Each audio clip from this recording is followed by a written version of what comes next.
kanam après naan ay nga amuloo looy def lu dul toog di reprocher président naan ñeñ may saag kan moo mës a saaga Ousmane Sonko fii kan. Kan moo ko mës a saaga kan. nee nañ Badara nu mu ko saaga lu tax kon Amadou Ba moo ko njëkk saaga ana ñeme dëgg Amadou Ba moo taxaw mu ne loi Sénégal lii la tëjee Ousmane Sonko nee na Adji Sarr caga la Ousmane Sonko client la Amadou Ba moo ko wax. pourtant démb Ousmane Sonko nee na ko Amadou Ba yow essayé nga mooy jamono bi mu wax ne ñëpp dañoo war a boycotter yenn chaînes yi. waaye nañ boycotter te concentré wu ci réseaux sociaux yi parce que fa la affaire bi nekk. nañ boycotter ndax nee na du benn chaîne de télé moo leen fal affaire réseaux sociaux yi. dëgg la kenn sa benn réseaux sociaux sax falu leen yàllaa créé contexte am rek réseaux sociaux falul kenn yàllaay fale te ni mu demee dama ne la dañ nekkoon foo xam ne Macky Sall tamit daf ñu doon yóbbu ci guuta moom it toll ci jamono joo xam ne presque dafa beewoon yàlla na too ko Ousmane Sonko looluy dëgg affaire bi bu ci génnee spiritualité de yàlla mi ngi fépp dara rëccu ko il est dans les détails parce que bu dee mérite ak ay réseaux sociaux ñëpp mën nañ ko dafa tombé nit ñi dañ frustré woon ndax Macky Sall les frustrés du groupe de Karim Wade les frustrés du secteur socio-professionnel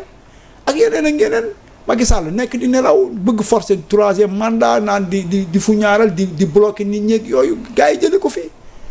bu dul loolu du leneen Ousmane Sonko la yàlla tabboon wala boog Bassirou Diomaye benn la rek réew kenn moomu ko kenn du ko tënk ay affaire fëgg dënn ku ko fi def yàlla duma la te bu continuer ni yàlla woon ko boppam bew kese jaay doole. jàpp mais pourquoi ci sa gis-gis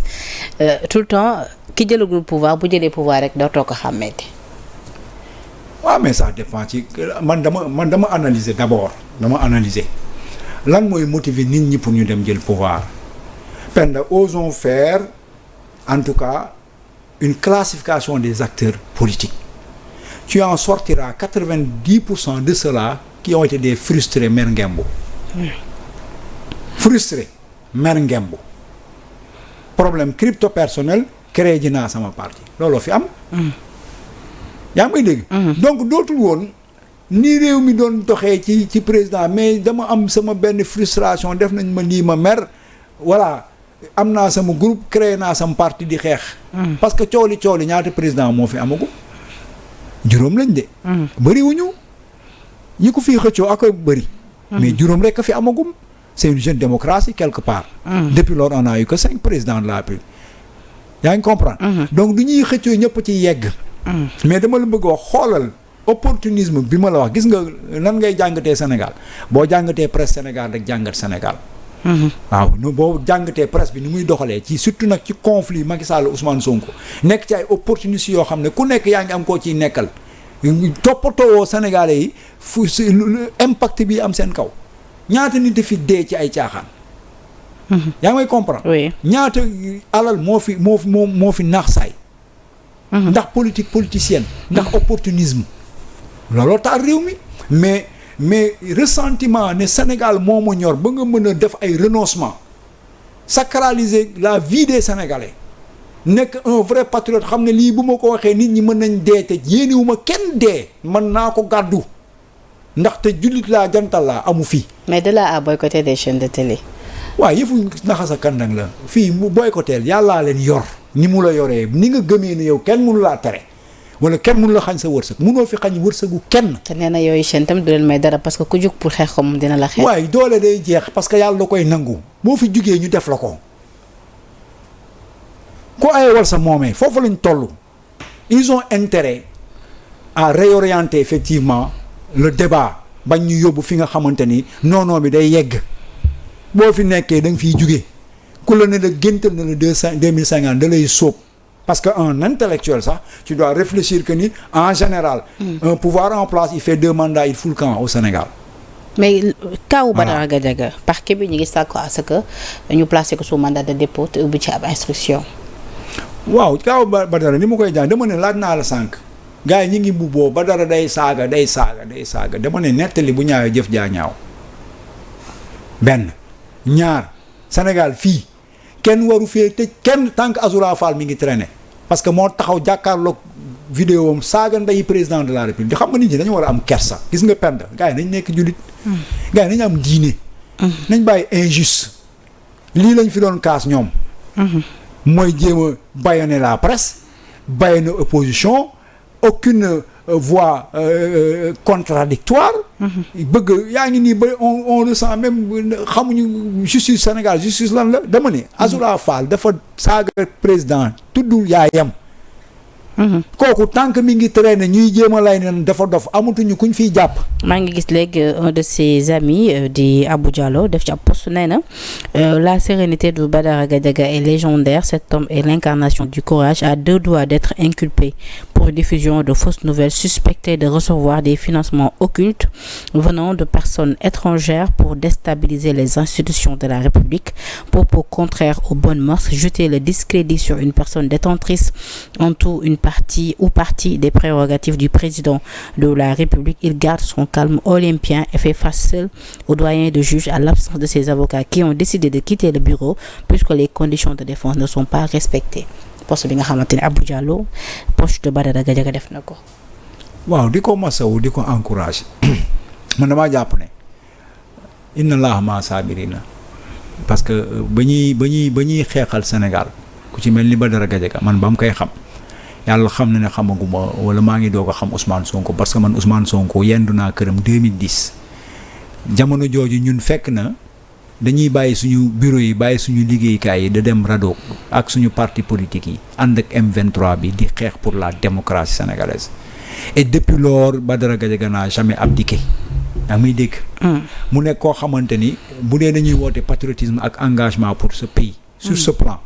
wax dëgg yàlla dañ koy nangul loolu beneen bi mu nekk un chroniqueur dans une télé de la place ñu dem dans le sens de la liberté d'expression et la liberté de presse yaa ngi may dégg gis nga dossier bi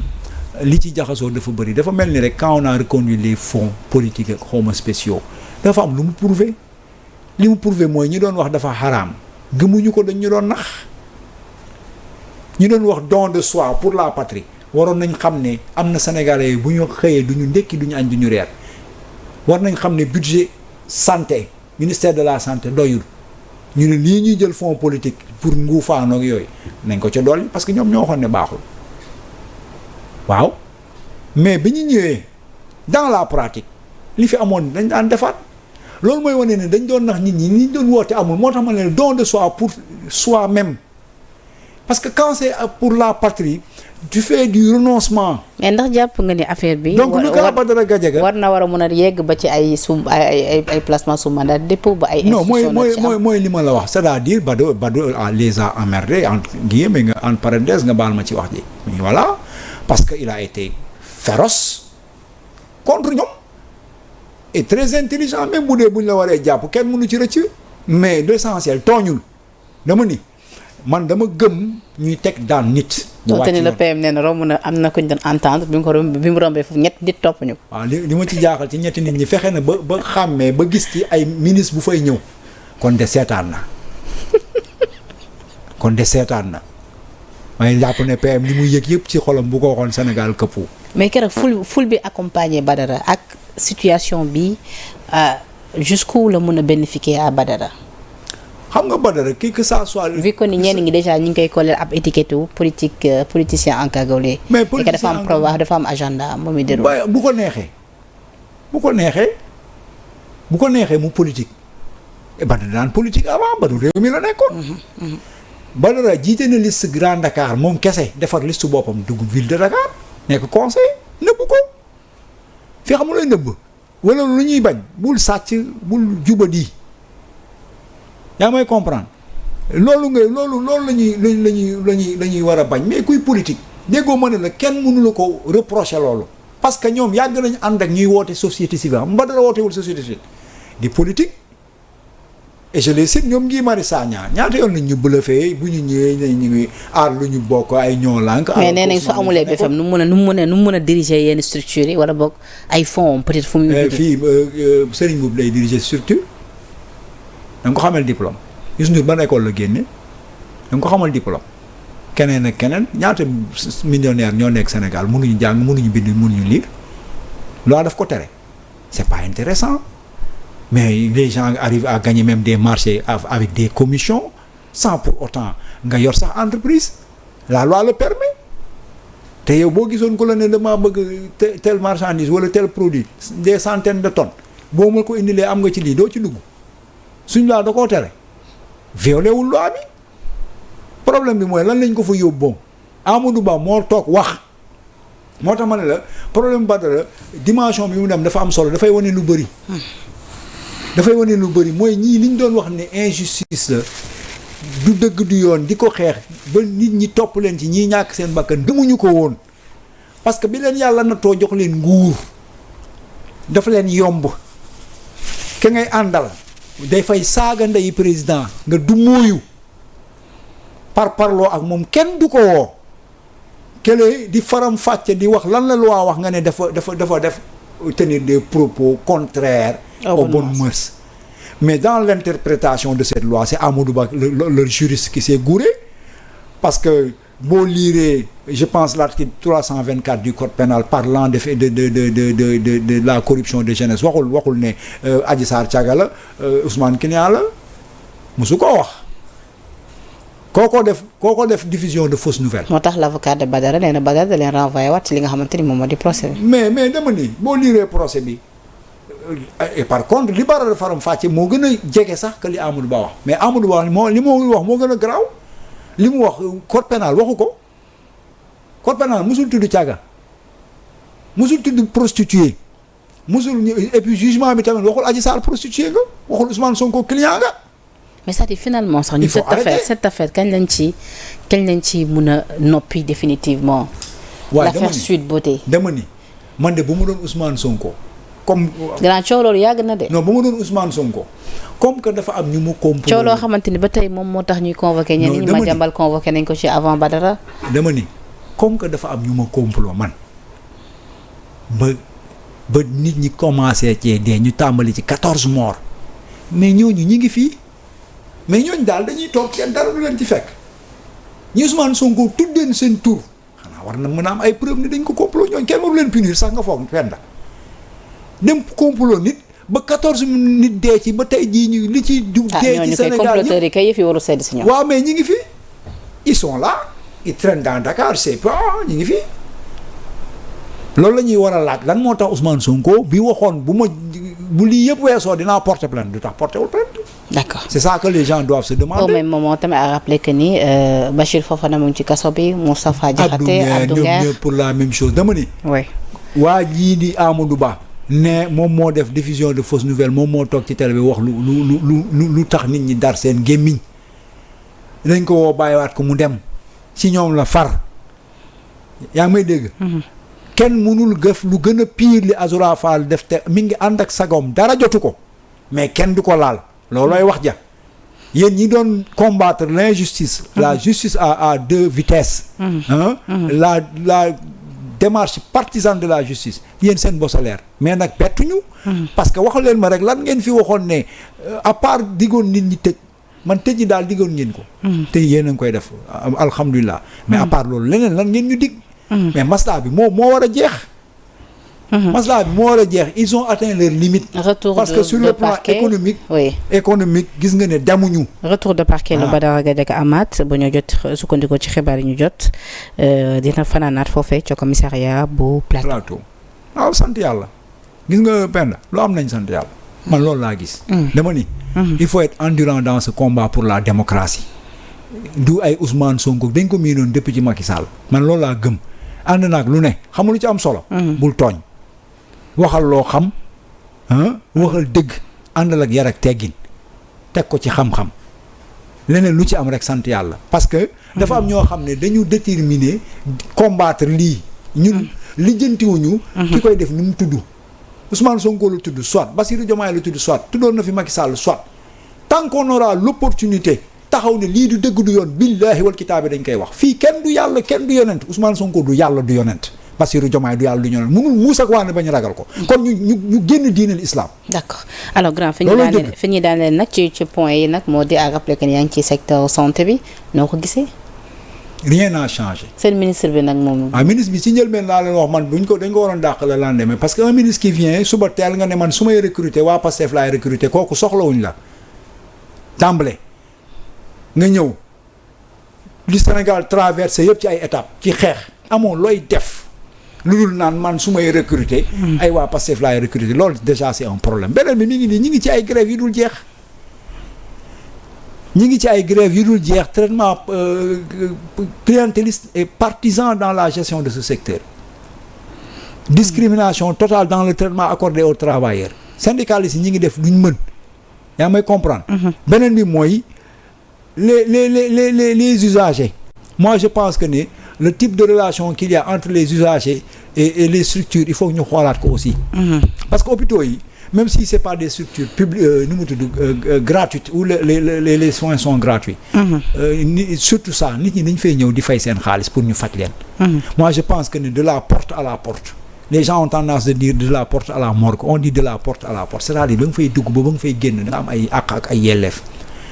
Des fois dafa man dama gëm ne sax que ne dans plus de professionnalisme war nañu mën a externaliser yenn services yi le service d'accueil et d'orientation information parce que l'hôpital est un hôtel fa la turam jógee hôtel la nit dafa war a ñëw am fa aafiya ni ngay demee Sonatel ñu nga gis clientèle bi ñu accueillir la dalal la orienter la jox la information juste yi traiter ni mu waree noonu la war a demee hôpital beneen bi mooy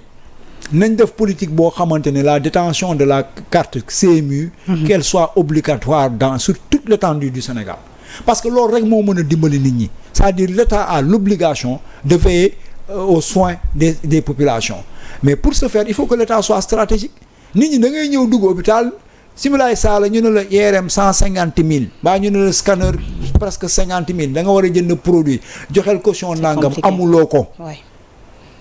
Depuis lors man chaque fois je profite de l'occasion pour dire tenons les assises du secteur sanitaire parce que moo fi ëpp solo ci Sénégal ci àddina bi bokk nit ñi dañuy nekk ci fitna bu ñëwee yow la ñuy sippi seen njàq rek seen jaaxle dama ne bu ma ñuy dugg bu ma ñuy génn donte nag hôpitaux yi ña ngay def liñ mën ña fa nekk ña ngay def liñ mën état bi mi ngi def li mu mën c'est-à-dire moom ñoom ñëpp mooy suñu kilifa mais nañ toog ñu waxtaan xam ne dafa am ay progrès yu ñu war a def que ne dañu war a yokk budget bi yokk recrutement médecins yi améliorer seen condition seen cadre de travail et seen condition de travail ak ñi fay liggéey mais usagers yi aussi ñoom ñiy indi seen xaalis di fay pour ñu leen di faj dañu war a nekk dans de bonnes conditions maintenant pour un état qui est visionnaire tu vas au Rwanda ce sont des pratiques qui sont là-bas su ma juumul ki ko fa dans la mise en œuvre il y avait un Sénégalais bu fa nekkoon mooy ni que obligatoirement nit ñi dañuy am seen carte sanitaire boo demee moom ngay présenter ñu le prendre au soin et pour yor bi dafa obligatoire état bi di la subventionner ni mu waree yaa ngi comprendre yow ngay cotiser li ngay cotiser mensuellement mais parce que am na moment yoo xamante ni même si boo demee dans les hôpitaux les gens songent à lever les urgences d'abord avant di la laaj xaalis mais après bu ñu la laajee xaalis rek sa àddina day tukki et ça c'est un problème moi je pense que ce secteur là autant pour les usagers que pour les praticiens mais l'autorité de tutelle le ministère war na mën a toog président toog ñu xool au moins ñu am benn secteur boo xam ne am na assise parce que man li ma jaaxal ci gouvernance au Sénégal pour ñu ne la dans ce pays tel ou tel secteur sont porteurs ils sont bien assis non amagul pour ñu ne la Sénégal moom au moins la santé c'est nickel mu ne ñu ne la le secteur maritime dox na lépp dox na wala ñu ne la xam nga agricole au moins ñu am benn secteur de développement moo xamante ni dafa am assise daal ñu def ci liñ ci war a def mu taxaw ñu tegee ko na le song doo beneen quoi mais toog fii naan ñi ngi may saagaak